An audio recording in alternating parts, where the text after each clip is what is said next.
भाभी जैसी बन। सिलगुड़ी में गुप्ता जी, उनकी पत्नी चंदा और 2 बच्चे रोहित और रिया के साथ उनका छोटा सा परिवार संतुष्ट था। जहां रोहित था तो होशियार पर थोड़ा लापरवाह, वहीं रिया काफी समझदार और मैच्योर थी। वैसे तो रिया और रोहित में माँ बाप ने कभी फर्क नहीं किया। जिस स्कूल में रोहित जाता वहीं रिया भी गई। एक बार की बात है। मम्मी, मेरी बुक कहाँ है? मुझे पढ़ाई करनी है। हाय मेरे लाल, आज तूने पढ़ाई की बात कैसे कर ली? रुक जा बेटा, तेरे लिए बादाम का दूध लेकर आती हूँ और तेरा मनपसंद चीज सैंडविच। खाएगा पिएगा तभी तो अच्छे से पढ़ाई करेगा। अच्छा बेटा, तेरे एग्जाम कब है? कल। क्या नालायक, इधर आ। अरे मम्मी, इसको मैं पढ़ा दूंगी, वैसे भी मेरे एग्जाम्स तो हो गए हैं। देख रोहित अपनी बहन को, तुझसे छोटी है और वो तुझे पढ़ाएगी। हाँ ठीक है मम्मी, चल रही आप पढ़ा भी दे, प्लीज पढ़ा देना। समय के साथ दोनों बड़े हो जाते हैं। रोहित एक कंपनी में जॉब करने लगता है और उसकी शादी मीता से हो जाती है। वहीं रिया के कॉलेज का आखिरी सेमेस्टर चल रहा था। इस सब के बीच में एक दिन कॉलेज में, यार तूने कैंपस प्लेसमेंट में इनरोल किया है क्या? ना, तुझे तो पता है भाई और पापा तो मेरे पीछे ही पड़ गए कि मेरी शादी करवा दे, तो मैंने ना अप्लाई नहीं किया। अरे ये कैसी बात हुई? खैर, मेरे पापा तो मुझे पक्का जॉब करने देंगे। पूछ लेना एक बार घर पे, नहीं तो पता चला कि तू घर जाए और तेरे लिए रिश्ता रेडी हो। अरे चुप कर, मेरे पापा ने कभी डिफरेंशिएट नहीं किया मेरे और रोहित में। अरे मैं तेरे पापा को कुछ नहीं बोल रही हूँ, बस समाज ही ऐसा है कि लड़कियों को जीने नहीं देता और माँ बाप को सुनाता है हर बात पर। अरे पर समाज तो बदल रहा है ना। कितनी लड़कियां जॉब करती हैं, कुछ कर दिखाती है, पढ़ती हैं, पढ़ाती हैं और आसमान को छू रही हैं। चाहे मेडिसिन हो, कॉर्पोरेट हो, स्टार्टअप हो या फिर टीचिंग, हर जगह लड़कियों को भी बराबरी का हिस्सेदार माना जा रहा है। अब हम भी कुछ कर दिखा सकते हैं, हम चूल्हा भी संभाल सकते हैं और ऑफिस में पोजीशन भी। ऐसे में तू ये सब क्या कह रही है? अरे समझा अपने घर वालों को कि लड़कियां किसी से कम नहीं है। तो ना बहुत बोली है, अनजान है समाज और उनकी बनाए रीत से। अरे आज भी लोग बहुओं का शादी के बाद ना नाम बदलवा देते हैं। उन्हें सलीके वाले कपड़े पहनने को कहते हैं, जो क्या होता है, सिर्फ साड़ी या सलवार कमीज। घर पे बैठने की और यहाँ तक कि बच्चा कब होगा उसकी भी सलाह वही देते हैं। तो कितनों का मुंह बंद करवाएगी? अगर तेरे घर वाले मान जाते हैं तो ठीक है, पर मेरी बात याद रखना, चाहे माँ बाप खुद को कितना ही मॉडर्न बोल ले, वो आ जाते हैं समाज की बातों में। खैर तू फॉर्म भर दे, मैं तो चलती हूँ। जेलस कहीं की। मेरे पापा तो कभी कुछ नहीं बोलेंगे, उन्होंने कभी किसी चीज़ के लिए नहीं रोका। मुझे रोहित वाले स्कूल में और रोहित वाले कॉलेज में पढ़ाया, तो भला अब क्यों करेंगे वो कोई भेदभाव? इधर रिया कॉलेज से वापस घर जाती है तो देखती है कि उसकी भाभी मीता उसका रूम ठीक कर रही थी।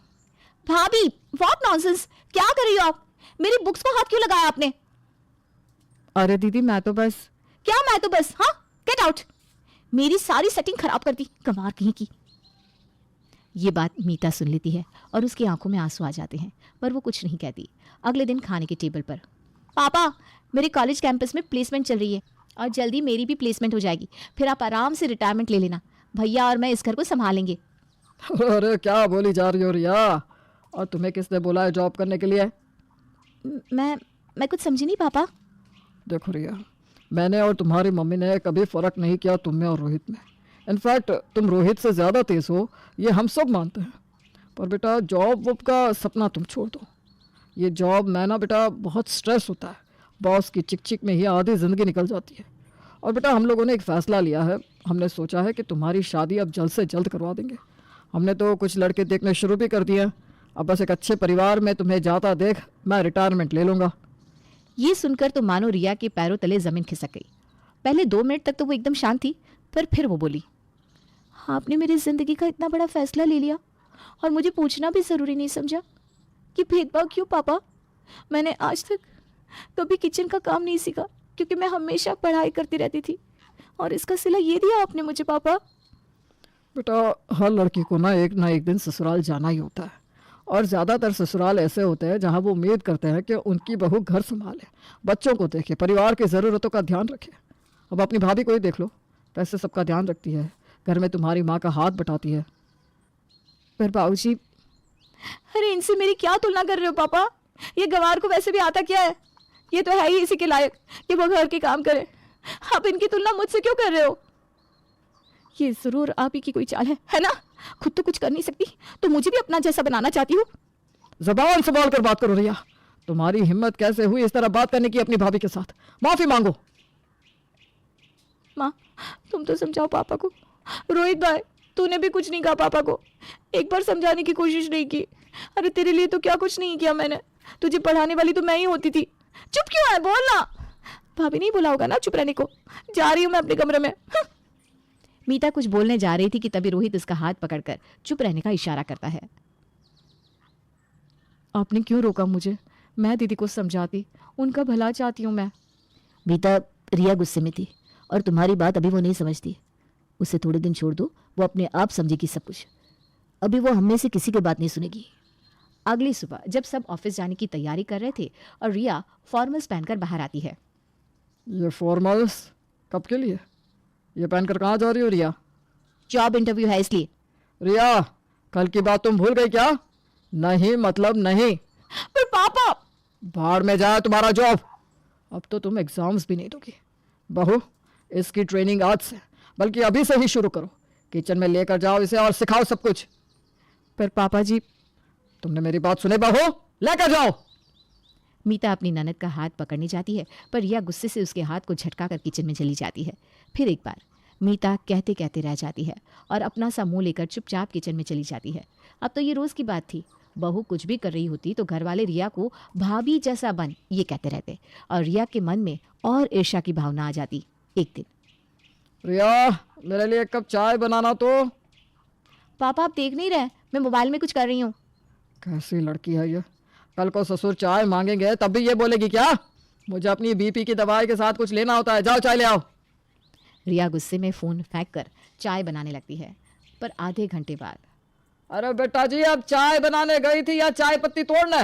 आधा घंटा अगर चाय बनाने में लगा दोगी तो लंच और डिनर में क्या दोगी? देखो पापा, अब मैं चाय बनाकर ले आई हूँ, चुपचाप पी लीजिए इसे, मुझे नहीं पता कुछ। सूखी चाय? अरे बेटा, भाभी जैसी बन। देख वो साथ में नाश्ता देती है। ये ले आई वो नाश्ता, देख रही है? ऐसे लाते हैं चीजें। तो आप उनसे ही बनवा लिया करो ना फिर। बहू, क्या करूं मैं इसका? मुझे तो डर लगा रहता है कि इससे कौन शादी करेगा। गुस्सा तो जैसे नाक पे रहता है इसके। क्या पता कैसे चलाएगी ये अपनी गृहस्थी। पर बाबूजी, अभी तो नन्ना जी छोटी हैं, समय है। ए जी, मैं तो कहती हूँ कि आप अपनी बहन को बुला लीजिए। अब तो वो इस लड़की को ठीक कर सकती है। जाने किस बात की अकड़ दिखाती रहती है ये। मिस्टर एंड मिसेस गुप्ता की बातें तो चलती रहती है और एक बार फिर मीता अपनी बात नहीं रख पाती। उसी शाम, रिया, आज रात का खाना तू ही बनाएगी और उसके बाद मेरी साड़ी में प्रेस मार देना, भाई की शर्ट का बटन सिल देना और मेरे साथ एम्ब्रॉयडरी का काम सीखना, ठीक है बेटा? माँ ये सब आप क्या कह रही हैं? रोहित, ये ले अपनी शर्ट और खुद से बटन लगा, समझा? रात का खाना मैं जोमेटो से ऑर्डर कर दूंगी। और एम्ब्रॉयडरी सीखकर क्या करूंगी मैं? रुमाल पर बनाऊं क्या एम्ब्रॉयडरी? तौबा तौबा, इस लड़की की जुबान तो कैंची की धार से भी तेज है। अरे अपनी भाभी जैसी बन। इतने में मीता आती है और जोर से कहती है, बस माँ जी बस। एक्चुअली आप सभी को हाथ जोड़कर कहती हूँ मैं, बस हो क्या आप लोग इतने दिनों से बस बोलते ही जा रहे हो और मैं अगर बोलने जाऊँ तो मुझे चुप करा देते हैं। अरे शादी है, ये कोई पिकनिक नहीं है कि सुबह गया और शाम को ही करते हुए लौट आए। आप लोगों ने बचपन से रिया और रोहित में फ़र्क नहीं किया है ना। इतनी होशियार लड़की को आपने पढ़ाया लिखाया बस इसके लिए कि वो ग्रेजुएशन करके किसी की गृहस्थी संभाले। अरे वो तो आज नहीं तो कल संभाल ही लेगी। और इतनी जल्दी आप लोग एक्सपेक्ट कर रहे हैं कि वो सब कुछ सीख जाए, खाना बनाना, चाय देना, एम्ब्रॉयडरी करना। वाह, रोहित को इन सब में से क्या आता है? कुछ नहीं ना। तो रिया को ये सब आए ये ज़रूरी तो नहीं है ना। और क्यों आप लोग समाज की बातों को इतना सीरियसली लेते हैं? आज बोलेंगे बहुत पढ़ा लिया बिटिया को, कल वही लोग बोलेंगे देखो कितने बेरहम है, पढ़ाई छुड़वा कर शादी करा दी। मैंने अपनी मर्जी से जॉब छोड़ी थी, मैं भी एमएनसी में मैनेजर थी, पर मेरी बात और थी। मैंने अपने सपने कुछ हद तक पूरे कर लिए थे और मुझे घर पर रहकर थोड़ा ब्रेक लेना था, फैमिली बढ़ानी थी। तो मेरे फैसले की वजह से रिया क्यों ताने सुने? रिया, तू ना मेरे जैसी बन, ना अपने भाई जैसी और ना ही प्रधानमंत्री जैसी। तू बस तुझ जैसी बन। लोगों के सामने एक एग्जाम्पल सेट कर। और आप सभी भी लोगों को बताइए कि हम 21वीं सदी में रह रहे हैं और हमारी सोच भी समय के साथ आगे बढ़ रही है। थैंक यू भाभी, और मुझे माफ़ कर दीजिए कि मैंने आपको हमेशा इतना गलत समझा। I am sorry.